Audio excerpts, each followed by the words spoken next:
Hey team, Coach Alexa here. So, I said last week I'd start to talk about walking. Just another gait pattern, right?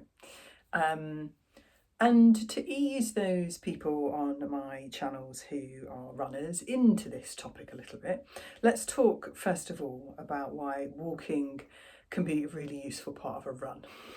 So, few examples here.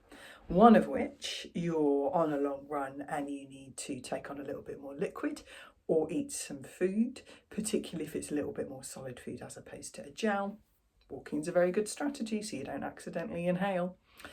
If you are doing a long run, for example, and your goal with that is to keep in a nice low effort level or heart rate zone for the outcomes of endurance build for that run, and you'll come to a long or particularly steep hill, walking is going to be a really good strategy to make sure you get yourself to the top of it without accidentally pushing yourself into a different training zone.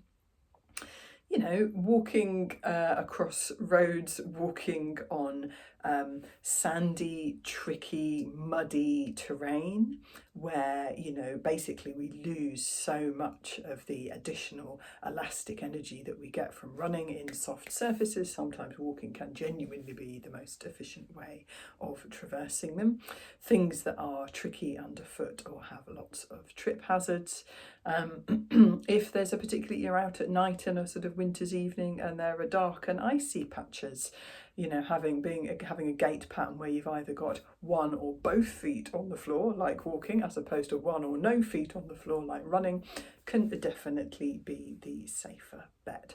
So lots of reasons, practically, logistically and training wise, it is useful to not maybe be quite so single-minded in that you have to do all of the runs all running at all times, because there are definitely places where that isn't necessarily the case. I'm also quite a big fan of walked recoveries in interval sessions. If you're not getting your heart rate down for far enough for the goal of whatever that particular setup of intervals is, by the end of the recovery at a light jog, then walk or walk run them. That's a great option too. So, a few little examples about why, as runners, in our runs, we should still consider walking as a big part of the toolkit.